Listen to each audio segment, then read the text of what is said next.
Le Philadelphia Derringer d'origine était un pistolet à percussion à chargement par la bouche à un coup introduit en 1825 par Henry Derringer. Le terme Derringer fait référence à toute arme de poing de petite taille, qui n'est ni un revolver ni un pistolet semi ou entièrement automatique. Il ne doit pas être confondu avec des mini-revolvers ou des pistolets de poche. Au total, environ 15 000 pistolets Derringer ont été fabriqués. Tous étaient des pistolets à canon unique, avec des serrures à percussion à action arrière, généralement calibre 41 avec alésage rayé et crosse en noyer. La longueur du canon variait de 1,5 à 6 pouces et était généralement en alliage cuivre-nickel dit argent allemand. En raison de leur petite taille et de leur disponibilité facile, les Derringer avaient parfois la réputation douteuse d'être un outil privilégié des assassins.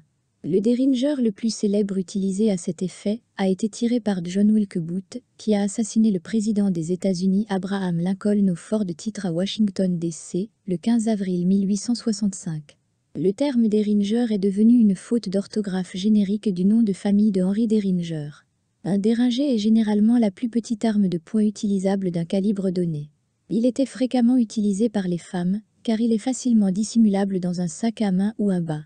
Avec l'arrivée des cartouches métalliques, les pistolets produits sous la forme moderne sont encore communément appelés Derringer. L'ancêtre du Derringer du Far West était le pistolet par-dessus box-lock utilisé par les voyageurs de la fin du XVIIIe siècle, comme protection contre les bandits de la route. Pistolet de poche caplock à double canon, communément connu sous le nom de pistolet twisté, est devenu populaire en Angleterre à l'époque de la Régence et a également été utilisé par les officiers de l'armée de l'Union pendant la guerre civile américaine. Ceux-ci ont servi de précurseur au Derringer OVN d'un dé du joueur du Old West et aussi au revolver Pepperbox avec l'ajout d'un cliquet pour faire tourner mécaniquement les canons. Derringer, 1786-1868, est produit de 1852 à 1868. Arme de poing de transport dissimulée populaire de l'époque, cette conception de pistolet de poche a été largement copiée par les concurrents, parfois jusqu'aux marques.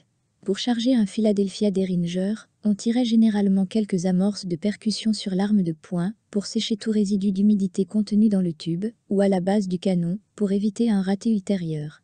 On verse ensuite 1 à 2 grammes de poudre noire dans le canon, on enfonce ensuite une balle de plomb bien serrée contre la poudre, en faisant très attention de ne laisser aucun espace d'air entre la balle en plomb et la poudre, pour empêcher l'explosion de l'arme de poing lors de son utilisation. L'encoche demi-coque empêchait le marteau de tomber, si la détente était heurtée accidentellement pendant le transport, l'arme de poing dans la poche de son manteau.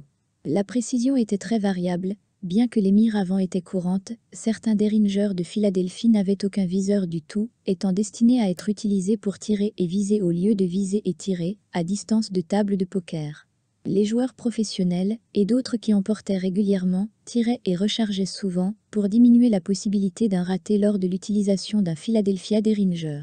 Les enregistrements de production de Henry Derringer, et les enregistrements contemporains de ses imitateurs, indiquent que ces pistolets étaient presque toujours vendus par paire assortie.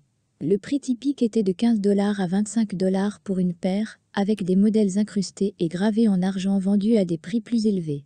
Le choix d'acheter une paire était en partie de compenser la puissance limitée d'un pistolet à un coup. Ce concept a inspiré la réalisation d'armes de guérilla telles que le FP-45 Liberator de la Seconde Guerre mondiale, ou le Dirgun produit durant la guerre du Vietnam, ainsi que celles d'armes d'autodéfense ou de secours, comme le Co 357.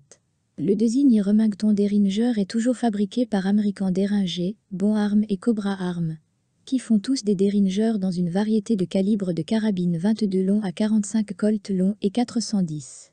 Dans la culture populaire, Red Rivet, la fille du danseur Joan Rudin avec John Wayne, avec un Remington Derringer caché dans son bras.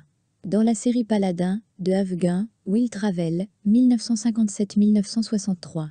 Dans la série télévisée, 1958 à 1959, du même nom, les armes de choix de Yancey Derringer étaient des Sharp Derringer à 4 canons.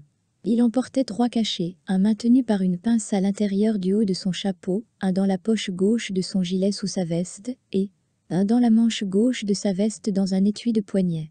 Dans la série de The Bee Valley Jarrow Barclay, Don a eu une perle nickelée saisie sur un Remington Derringer, comme cadeau de Noël. Dans la série télévisée The Wild Wild West, West a transporté jusqu'à 3 Derringer. En tant que pistolet de secours, ce Derringer était porté soit dans une poche de gilet, soit dans une poche intérieure de sa veste. Un autre Derringer a été porté comme un pistolet sous sa manche droite de chemise, et le troisième a été divisé en deux parties, avec l'assemblage caché dans le talon évidé d'une botte et le cadre caché dans le talon de l'autre. Deux personnages du film de 1965 Caballo utilisent des Derringer. Dans le roman de Ian Fleming, l'homme au pistolet d'or Francisco Scaramanga blesse sérieusement James Bond avec son minuscule Derringer doré, quelques secondes avant que Bond ne tue le voyou, avec 5 coups de son Walther PPK 7,65 mm. J.B. Book, interprété par John Wayne, dans The Shootist. Un Colt Derringer à un coup était l'arme cachée de choix de Buford Mado Tannen, dans Retour vers le futur 3. Il l'utilise pour tuer le docteur Emmett Brown, dans une précédente chronologie invisible à l'écran. Cependant, dans la chronologie vue dans le film, la tentative de Tannen de tuer Brown est contrecarrée, lorsque Marty McFly lance un plat à tarte sur le Derringer dans la main tendue de Tannen. L'arme se décharge, frappe le chapeau de Brown, et le fait tomber de sa tête. Dans l'anime Trigun de 1995, Meryl Streep cache sous sa blouse blanche de nombreux pistolets jetables de style Derringer, qu'elle utilise dans un but extrêmement précis. Dans Outlaw Justice, Willie Nelson en tant que Lee Walker avait un double Derringer plaqué or, avec des poignées de perles cachées dans l'eau tout en prenant un bain. Dans l'épisode 2001 des Simpsons, les personnages de Bart et Nelson sont représentés comme Tom Sawyer et Huckleberry Finn. Les deux commencent une bagarre de bar sur un bateau de jeu du fleuve Mississippi, dans lequel les clients du bar tirent des pistolets Derringer. Les balles rebondissent toutes sur des bouteilles en verre, des chopes à bière en verre, des fenêtres en verre, et leurs victimes, et elles s'échappent indemnes. Dans The Matrix Reloaded, 2003, Persephone utilise un Derringer Cop. Dans le jeu vidéo 2007 Team Fortress 2, l'une des armes principales du scout est le short-stow, un Derringer de type Cop, qui tire 4 coups de feu. Dans Sherlock Holmes, 2009, le professeur Moriarty utilise un pistolet à manche Sharp Derringer avec cadre en laiton. Dans le film Django, un pistolet à manche Colt Derringer est utilisé à la fois par le Dr King Schultz et Django. Dans le jeu vidéo 2015 Assassin's Creed Syndicate, un pistolet Derringer est vu à plusieurs reprises dans le jeu, comme une arme à feu faible, et est le premier pistolet du jeu. Dans les romans Aimé et David Turlot et Lacla, le pistolet de secours d'Ella est un Derringer à 2 coups qu'elle porte attaché à sa cheville. Le musicien et producteur de musique Félix Pappalardi a été tué par balle par sa femme, Gail, le 17 avril 1983, dans leur appartement à East Side Manhattan, avec un Derringer qu'il lui avait offert en cadeau quelques mois auparavant. Gail Pappalardi a par la suite été accusé de meurtre au 2e degré et a été reconnu coupable.